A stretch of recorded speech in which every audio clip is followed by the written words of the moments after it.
Good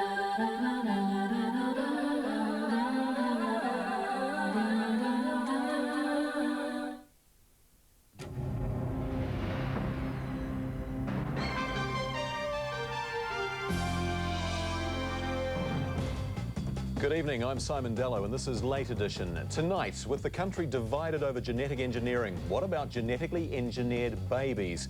Does it make a difference that so-called designer babies might help save or improve the lives of their siblings? The technique may soon be available across the Tasman and New Zealanders are interested. Also tonight, burning the midnight oil from city missions to five-star hotels. We meet the cooks catering for Christmas dinner. Good evening. The debate over so-called designer babies has been stirred up again, with an Australian clinic wanting to perform the controversial procedure and several New Zealand couples among those reportedly seeking the treatment. The babies are created to act as a genetic donor for a seriously ill brother or sister. It's a technique being used in the United States and it's also been approved in Britain. But critics here say it's making babies for the wrong reasons. Hannah Belcher reports. Baby Adam was conceived deliberately to save the life of his 6-year-old sister, Molly. She had a deadly bone marrow disease.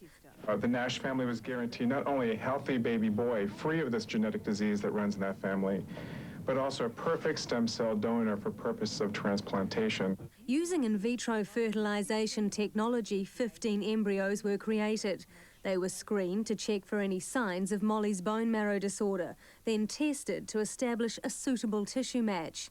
The one viable embryo was implanted in her mother and became baby Adam. The blood cells were taken from baby Adam's umbilical cord within hours of his birth and transplanted into Molly. IVF specialists in Melbourne are now hoping to create so-called designer babies to treat terminally ill children in New Zealand and Australia. The technique is not currently used here, but one of the country's biggest fertility clinics would like to start using it next year. First, it'll have to get approval from the National Ethics Committee. If you had a sick child, would you do this to save its life? I would, and I think most people would. Professor Transon admits the process is a test case for genetic modification, but opponents like New Zealand artificial reproductive technology expert Anne Else says it's an ethical quagmire. It's generally held to be wrong to create a person as a means and not an ends in itself. And the idea here is that people are having a baby deliberately in order to serve the needs of another child. Anne Else says it could take many embryos to find the perfect match. They have to screen all the embryos before they implant them in the woman to make sure they don't carry this abnormality that they're trying to avoid. And that raises the issue of how many they're going to have to create and discard. 6-year-old Brandon Sunderland is also suffering from a bone marrow disease, and he's hoping to get a transplant from a perfectly matched sibling. The young Australian and his parents are keeping their fingers crossed the Melbourne doctors will get approval from government agencies. And earlier this evening, I spoke to John Foreman from the New Zealand Organisation for Rare Disorders. John, this is an ethical minefield, obviously, but there is one central issue. How do you justify, under any circumstances, genetically engineering a human life? I think if there are clear benefits to society and to particular families, and that is the main point that should underpin all of these decisions. Any technology or any technique which is available should be only used for the benefit rather than for any other gain. There are those, of course, who'll say that the ends can never justify the means. What do you say to them? Well, I think that needs to be looked at in the context of people are already using alternative means to try and reach the same ends. There are couples who are faced with the same sort of dilemma of a very sick child who is going to die without a bone marrow transplant, for example, who will try natural pregnancies and test the fetus to see if it is an affected child or an unaffected healthy fetus, and then make a decision about either terminating or allowing that pregnancy to go to term in order to be able to harvest the cord blood. And so we are looking at something which is actually going to simplify and reduce, I guess, the dilemmas and reduce the harm that is involved in these sorts of situations. Isn't, though, there a danger that the engineered child, let's say, will be seen as little more than body parts, that he or she is already being put at a huge life disadvantage? Well, I think that has to be seen in the context of a decision that the parents will be making for their own reasons and for their own child and for their other future child. And I think that we have to allow for the fact that they will make responsible decisions and will make sound decisions about that. It is the same as when any parents will decide to have a child for whatever reason. Where, at the end of the day, do authorities draw the line? Isn't the next step the other side of the coin? For example, cloning of the best and brightest to advance society? I don't think that's an issue at all, because I think that is where we do draw the line. That is not the beneficial application of technology. That is a eugenic application, and that would be unacceptable, I think, for everybody or the substantial majority of people. I think what is important is that we make sure that the technology is used for the best benefit of those who are involved. What if the technology itself can be used for the benefit of society in a cloning manner? I think a lot of technology such as in vitro fertilisation and a whole lot of other technologies such as organ transplants and even blood transfusions have had these same sort of debates about them over decades and centuries. And in the end, we have got to the point where there has been a consensus about what is acceptable and about what is not.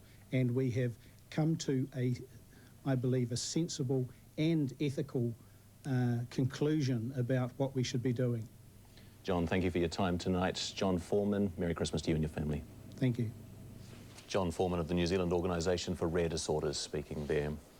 Overseas now, and French authorities have admitted that they questioned the man who attempted to bomb a passenger jet, but let him go.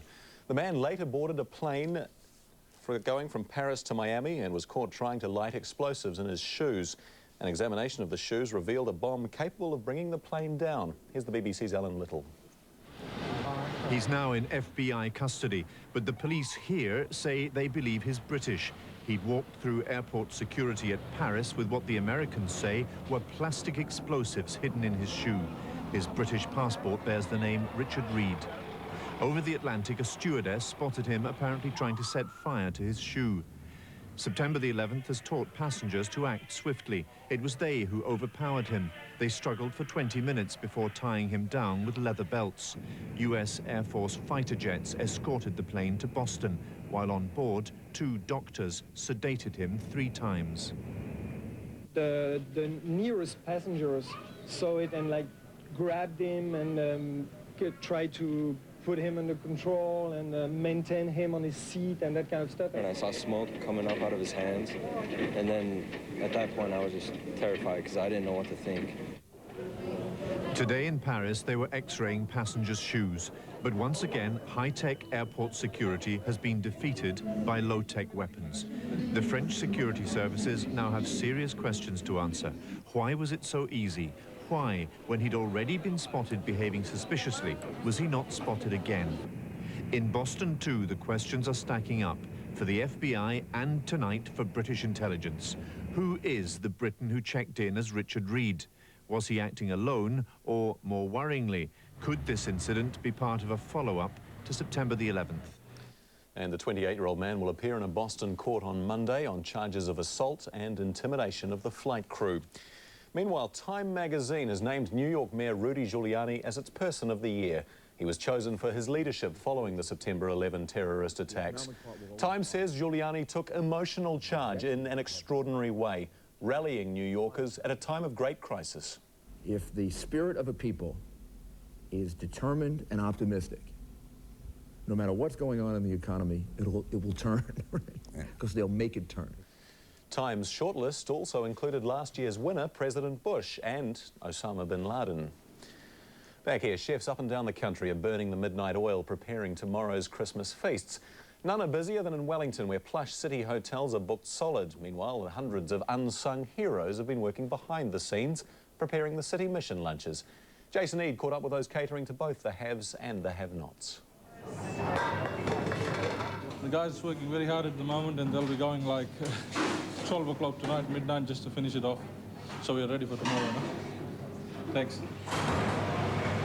Here in the kitchens at the James Cook Hotel Grand Chancellor, they're preparing lunch for 500. We have like 100 kilos of turkey, about 20 hams, about 100 kilos of potatoes, lots of seafood, heaps of prep. Extremely busy time. Yeah, it seems to be getting busier and busier every Christmas. They're fully booked for lunch tomorrow and have been since the beginning of December. And managers say more and more Kiwis are apparently turning their backs on the home-cooked roast. I guess it's just a convenience thing, really. You know, we are charging top dollar, we're charging $75 a head, but people don't seem to have a problem coming along and letting us do the preparations, do all the dishes and all the cleaning up. The James Cook is a far cry from this kitchen in Miramar, where work's well underway behind the scenes for tomorrow's City Mission lunch. Here, they're preparing to feed more than 300. We volunteered to come wrap Christmas presents, and that's what we ended up doing. Glenys Peters is the general, directing volunteers. Inside this fridge, donated beer, soft drinks, jellies and trifles. I get inundated for offers on Christmas Day, and I've had to turn people away, but people are too busy with their own preparations to give time on Christmas Eve. And even the man in charge here is pitching in. Run off our feet, Jason, literally run off our feet. It's hectic, really is. So what does he have to say about those dining in luxury across town? I reckon this would beat them. I think he's probably right. Just ahead, the survival ratings go up for an endangered native bird, while a tennis star who's determined to rate well at next week's big tournament.